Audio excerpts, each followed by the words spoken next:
प्यारे दोस्तों एवं भाइयों, आज हम अपने दिव्य कुंडलिनी जागरण चैनल में आप लोग को स्वागत और नमस्कार करते हैं। आज हम आप लोग को आत्मज्ञान क्या है इससे संबंधित बोध कराएंगे। आत्मा क्या है इससे संबंधित जानकारी देंगे।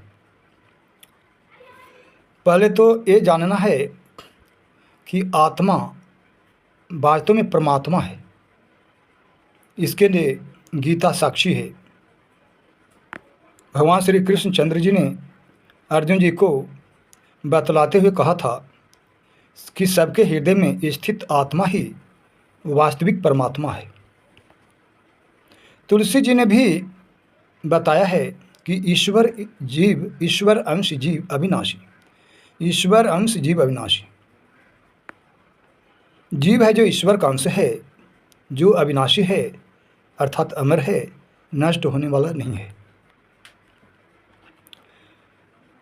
तो रामायण और गीता दोनों से सिद्ध हो जाता है कि आत्मा परमात्मा स्वरूप है, अर्थात आत्मा परमात्मा का ही रूप है, या ऐसा कहा जाए कि परमात्मा ही आत्मवत है। परमात्मा ही सभी आत्माओं के रूप में है। सबकी आत्मा परमात्मा ही है। इस तरह से रामायण और गीता और भी अन्य सद्ग्रंथों के द्वारा भी जानकारी प्राप्त होती है कि वास्तव में आत्मा परमात्मा ही है। तो आत्मज्ञान क्या है इससे संबंधित हम बतलाते हैं। आत्मा का बोध दो तरह से होता है। एक तो कुंडलिनी को जगा करके मूलाधार चक्र से सहस्त्रार चक्र में पहुंचा करके जो वास्तविक ज्ञान होता है उसके बारे में जानना। जब कुंडलिनी मूलाधार चक्र से उठते हुए अन्य समस्त चक्रों को बीतता हुआ सहस्त्रार चक्र में पहुंचती है तो एक आत्म साक्षात्कार, आत्मलाभ, आत्म विकास, आत्मदर्शन सब कुछ सिद्ध हो जाते हैं। साधक या योगी परमात्मा तक पहुंच जाते हैं, परमात्मा को भली भांति जान लेते हैं, समझ लेते हैं। फिर जीव परमात्मा में मिल करके या परमात्मा को जान करके परमात्मा स्वरूप हो जाता है। यह हुआ एक विधि आत्मज्ञान से संबंधित। आत्मज्ञान से संबंधित यह पहला ज्ञान हुआ। दूसरा लौकिक दृष्टिकोण से बतलाते हैं कि संसार में जो भी जीव हैं, जो भी प्राणी हैं, जो भी इंसान हैं, वो सारे के सारे परमात्मा ही हैं। भगवान श्री कृष्ण चंद्र जी ने कहा है कि मैं सब में विद्वान हूँ और सब मुझ में विद्वान है। तो जो इस तरह देखता है कि सब में तो परमात्मा ही हैं या सब तो परमात्मा में ही हैं, तो फिर आत्मा और परमात्मा में भिन्नता क्या है? सारा संसार परमात्मा स्वरूप है, या ऐसा कहा जाए कि परमात्मा सारे संसार स्वरूप हैं।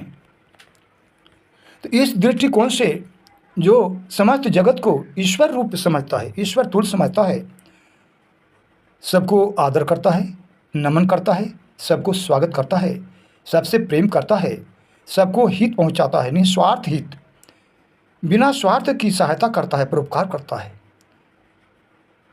तो समझो वह आत्मज्ञानी ही है। क्योंकि बिना आत्मज्ञानी हुए जगत के प्राणियों में ईश्वर को नहीं देखा जा सकता, सबकी मदद नहीं की जा सकती, सबसे प्रेम नहीं किया जा सकता। तो जो यह जान जाता है कि जो भी नजर आ रहे हैं वह वास्तव में परमात्मा ही है। सभी जीवों में ईश्वर है, सब जीव ईश्वर में है। परमात्मा ही समस्त जीवों की उत्पत्ति का कारण है, मूल है, जड़ है। परमात्मा ही सबको उत्पन्न करते हैं, फिर अपने आप में मिला भी लेते हैं।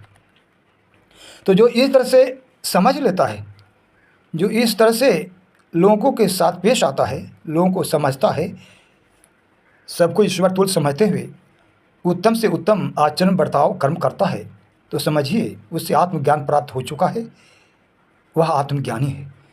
तभी तो वह सबसे प्रेम करता है, सबकी निस्वार्थ सेवा करता है, सबको परोपकार करता है, नफरत नहीं करता, सबकी सहायता करता है।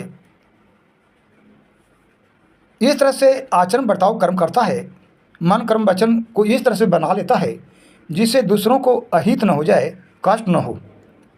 ऐसे भी गीता जी में 3 प्रकार के तप का विवरण आया है: शारीरिक तप, मानसिक तप, वाचिक तप।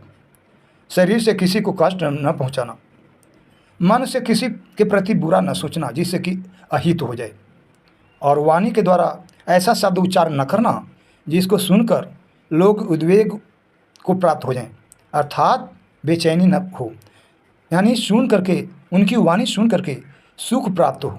ऐसी वाणी का प्रयोग करना जिससे दूसरों को हानि न हो, सुनने में सुख प्राप्त हो, किसी प्रकार से कष्ट नहीं पहुँचे। इस तरह के व्यवहार मन कर्म वचन के द्वारा करने से किसी को कष्ट नहीं होता।